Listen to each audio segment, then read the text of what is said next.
ఏం కావాలి నా దగ్గర నుంచి నీకు? మా ప్రవస్తి పాట ఎట్లా పాడిందో చెప్పారు. చాలా బాగా పాడిందని చెబితే అదేం చాలా పేలవంగా ఉంటుంది. ఎంతో అద్భుతంగా పాడిందని చెబితే తక్కువ అవుతుంది. చాలా చాలా బాగా పాడిందంటే చెబితే చాలా బాగుంటుంది. అదే చెప్పాలనుకుంటున్నాను.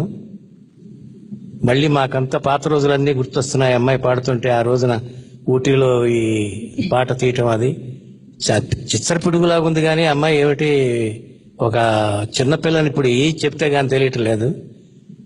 అది మిమ్మల్ని కూడా ఓవర్టేక్ చేసేస్తుంది. ఏదో మీరు చాలా గొప్పగా చేసేస్తున్నాను అనుకుంటున్నాము. Anchoring she has done much better than you. పాపకి నా ఆశీస్సులు. ఇంతకంటే నేను ఎక్కువ మాట్లాడాను. అసలు ఈ పాట సృష్టికర్త ఎదురుగా కూర్చున్న విశ్వనాథ్ గారు. అమ్మ చెప్పుంటుంది నీకు, చెప్పిందా? ఈ పాట మనం చెప్పుకున్నప్పుడు ఇద్దరు వ్యక్తుల గురించి గట్టిగా చెప్పుకోవాలి సార్. ఒకటి వేటూరు సుందరరామూర్తి గారు, ఒకటి కేవి మహాదేవన్ గారు. వాళ్ళు సృష్టికర్తలు. నిజంగా ఇంత ఉచ్చారణ ఇంత చక్కగా కలుగుతున్నావంటే మరి నీ చిన్నప్పటి నుంచి ఏం వసపోసారో మరి ఏం పోసారో తెలియటం లేదు. ఇంకా చాలా మాట్లాడాలి కానీ సమయం కాదు. నేను చాలా ఆనందపడుతున్నాను. ఐ థింక్ కాసేపు అయ్యేటప్పటికి నేను మర్చిపోతాను.